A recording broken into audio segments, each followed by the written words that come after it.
For more on the situation in Gaza, we're joined by Mohammad Marandi, a political analyst and professor at Tehran University, and he joins us now from Tehran. Good to speak to you, Mohammad. So the incident came after efforts by Egypt and the UN to secure a truce on the Gaza border, where more than 200 Palestinians have been killed in a protest since March. Do you think the timing is relevant in this latest escalation of violence?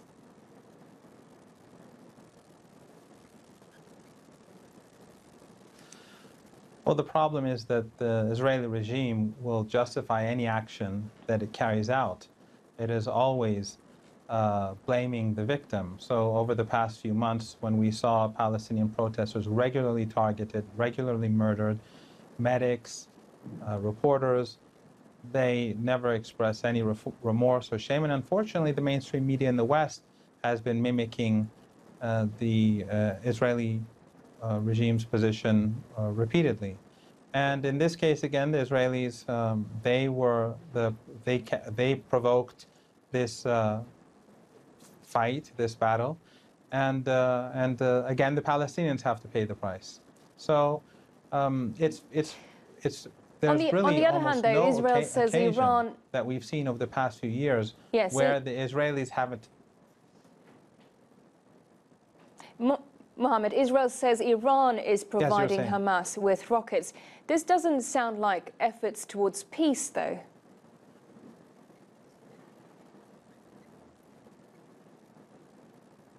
Well, Hamas and Islamic Jihad are national liberation movements, and they have a right to their own land. And Hamas was elected by the Palestinian people. And the irony is, of course, that as soon as Hamas was elected, Western countries and the Israeli regime began this whole blockade. So in the eyes of Western countries, you have to vote for who the Americans and the Israelis want if you want to be respected. In addition, Hamas is doing the same thing that the ANC, the African National Congress, did in South Africa.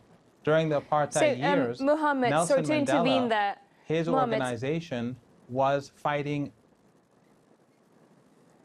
Mohammed, sorry to intervene there, but just breaking news is coming in. The Hamas leader says Gaza ceasefire possible if Israel halts attacks. What do you make of that? This has just come in.